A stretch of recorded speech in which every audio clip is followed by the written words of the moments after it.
É possível que alguém aqui já tenha ouvido essa canção, inclusive se sentido abençoado por ela. Não nego que haja coisas boas nessa canção, mas existem determinados aspectos da canção preocupantes e que estão em desacordo com o ensino da palavra de Deus. O primeiro verso que eu acho preocupante é este: o pecado não consegue esconder a marca de Jesus que existe em você. O que você fez ou deixou de fazer não mudou o início, Deus escolheu você. Eu não sei se você já conseguiu captar o perigo, que está por trás disso. O pecado não consegue esconder a marca de Jesus que existe em você. Então o pecado não tem problema. Está entendendo? Talvez o autor quisesse dizer qualquer outra coisa, mas ao dizer as coisas que ele queria dizer, da maneira como a disse, nos deixa com a pulga atrás da orelha. Por quê? Porque permite para mim essa interpretação, que é a seguinte: o pecado não tem muita importância. O pecado não consegue esconder a marca de Jesus que existe em você. Portanto, não estamos nem aí por pecado. Pecado é café pequeno.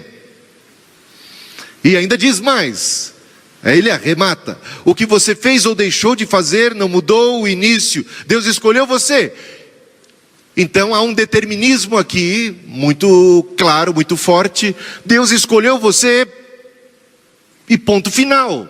Deus escolheu você e acabou. Então o que você faz ou deixa de fazer não altera o fato que Deus escolheu você. Então você já está salvo, independente do que você vier a fazer. Você pode ser um adúltero, você pode matar, você pode roubar. O pecado não importa. O pecado não apaga a marca que Deus colocou em você, a marca de Cristo em você. O pecado, aquilo que você faz ou deixa de fazer, não altera o fato de que você foi escolhido, você é de Deus e ponto final. Há um fatalismo, as coisas já estão escritas, você é um salvo, você é um escolhido, então não importa o pecado. Isto é perigosíssimo. E aí eu, só de en passant, menciono alguns versículos bíblicos que estão completamente em desacordo com o ensino deste verso da canção. Começo por Romanos 8, versículo 13, que diz: porque, e é o apóstolo Paulo, o apóstolo da graça, quem diz: porque se viverdes segundo a carne, morrereis. E ele diz isso para a igreja, ele diz isso para os crentes, ele diz isso para os nascidos de Deus. Os nascidos de Deus precisam ser cautelosos e cuidadosos em relação ao pecado e às obras da carne. Por quê? Porque se viverdes segundo a carne, morrereis. Isaías 59, versículo 2 diz o Senhor: mas as vossas iniquidades, diz a palavra de Deus, mas as vossas iniquidades fazem separação entre vós e o vosso Deus. Portanto, o pecado é danoso para o nosso relacionamento com Deus. O pecado nos separa de Deus. 1 João 1,6: se dissermos que temos comunhão com Ele, Deus, ou com Ele, Cristo, e andarmos em trevas, mentimos e não praticamos a verdade. Portanto, essa história de que o que eu faço ou deixo de fazer não importa, é uma balela, é uma mentira do inferno.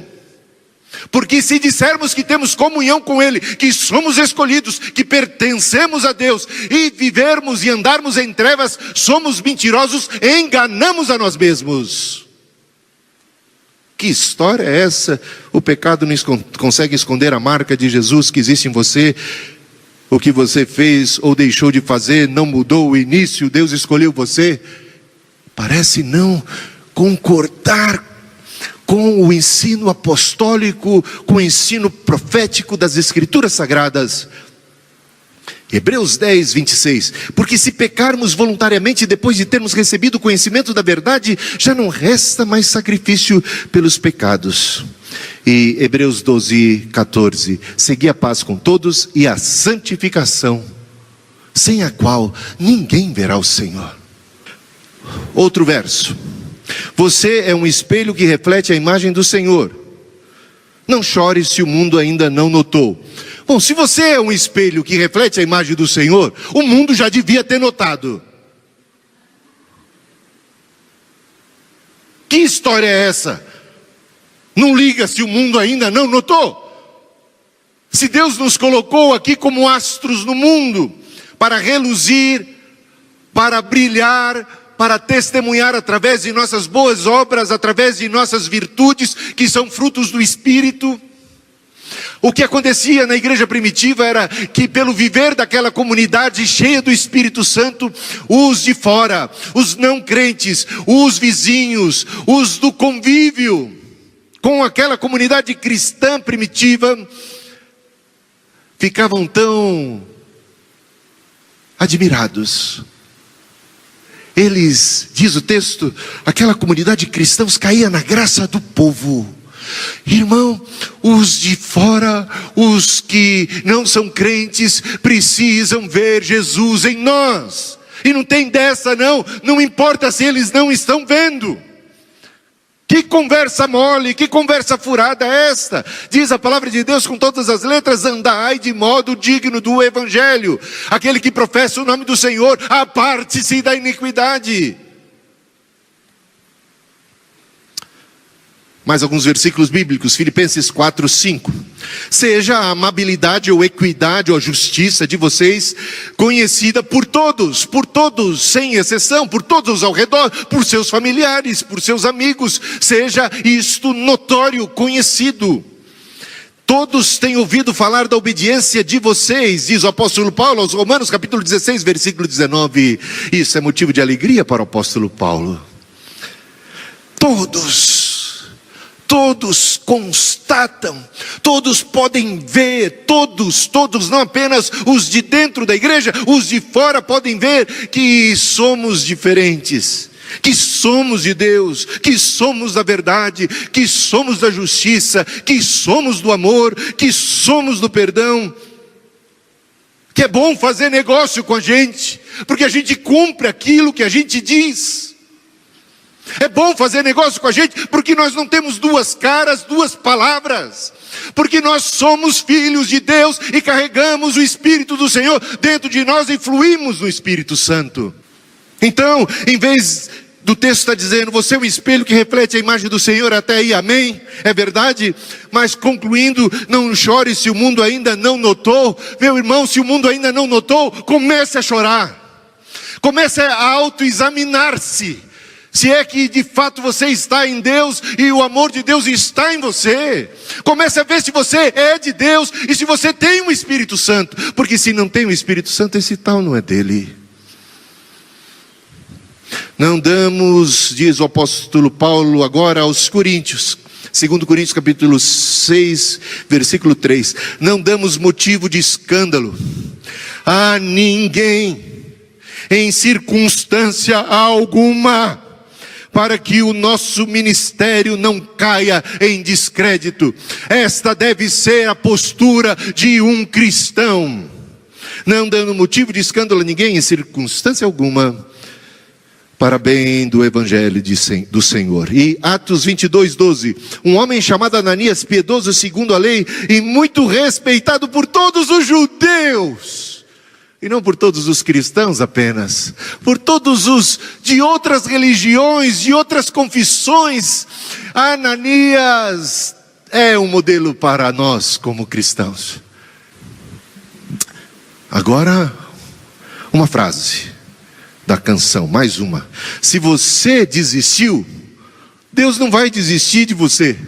Eu esqueci de colocar aqui o de você. Se você desistiu de Deus, Deus não vai desistir de você. Então está tudo sossegado, né? Eu posso desistir de Deus à vontade. Deus não vai desistir de mim. Que beleza.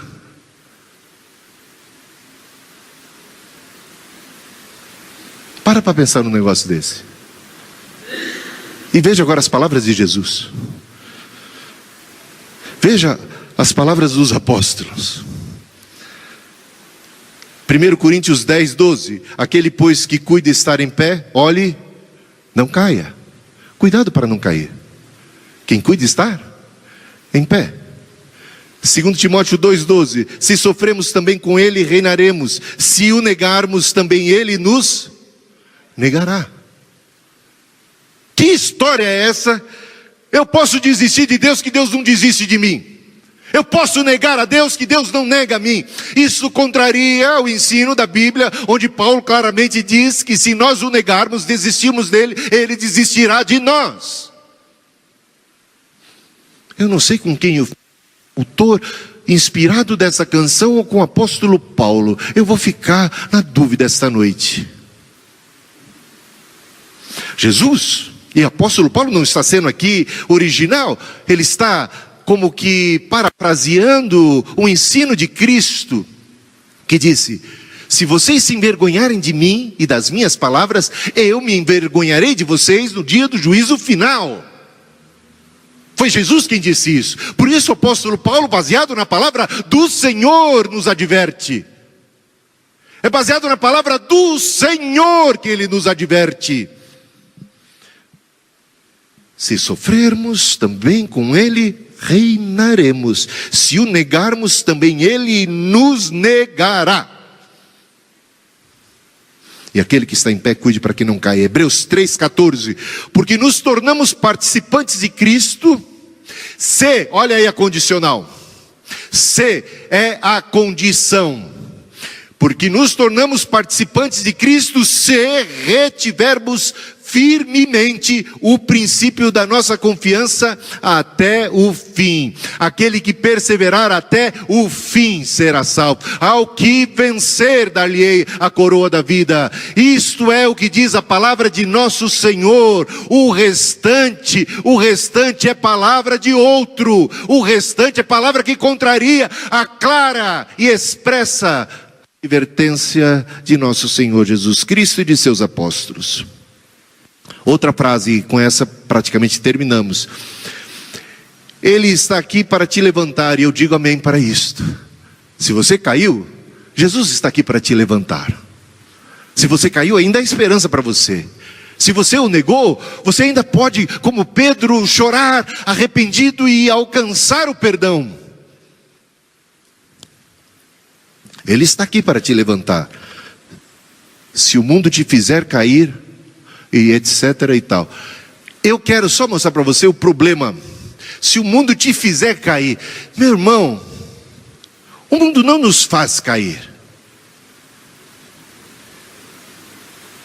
A gente não é objeto passivo nessa história do mundo, não. Eu não sei se você está entendendo o que eu quero dizer. Parece que aqui o ser humano é aquele João bobo que chama, né? Que um empurra para um lado, ele vai. Outro empurra para o outro lado, ele vai. Se o mundo fizer... O mundo me fez cair. Que posso eu contra o mundo? Sabe o que diz a palavra de Deus para você que é cristão? Resistir ao diabo, e ele fugirá de vós. Você venceu o mundo. Jovens, eu vos escrevo porque sois fortes. A palavra de Deus está em vós, e tendes vencido o maligno. Que história é essa de gente, de crente refém ao mundo? E o pecado não terá mais domínio sobre nós. E é a palavra de Deus que diz: cuidado, não deis lugar ao diabo. O diabo não pode nada contra nós que nós não tenhamos que dar autorização para ele em primeiro lugar. A gente tem que entender essa história para de repente não nos sentirmos vítimas, os frageizinhos, os coitadinhos que diante da tentação do mundo não tem outra alternativa a não ser cair. O mundo me derrubou, o mundo me destruiu. Eu lembro daquela canção tão brega, daquela cantora Kátia. Bom, isso deve ser de 1980 e alguma coisa. Quem lembra dessa canção? Como é que... umas frasezinhas dela. Eu sou rebelde porque o mundo quis assim. Porque as pessoas porque nunca me trataram com amor. Gente, tem gente que se coloca como vítima o tempo todo.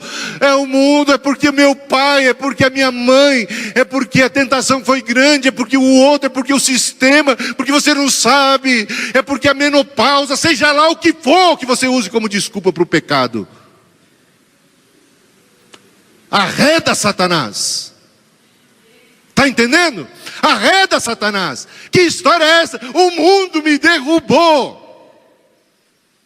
Jesus disse: no mundo tereis aflições, mas tem de bom ânimo, eu venci o mundo. E você é de Deus. E a vitória é sua. E você em Cristo é mais do que vencedor. Deus não permite que sejamos tentados de maneira sobrenatural, não. É o que diz o apóstolo Tiago. Não permite o Senhor que sejamos tentados de maneira sobrenatural, de maneira, digamos assim, que vá além das nossas próprias forças. Deus limita as próprias tentações que vêm a nós. E se ela vem, se você acha pesado, é porque Deus está apostando na tua graça, na força que Ele te deu para vencer aquilo. Regozijai-vos. Aqui é desculpa para boi dormir. Aqui é o seguinte: Deus me levanta, o mundo me derrubou. Não é? Ele não faz nada. O mundo vem e ele cai. Agora que está caído, Deus levanta. E se o mundo vier de novo, cai de novo. E aí fica lá e Deus levanta.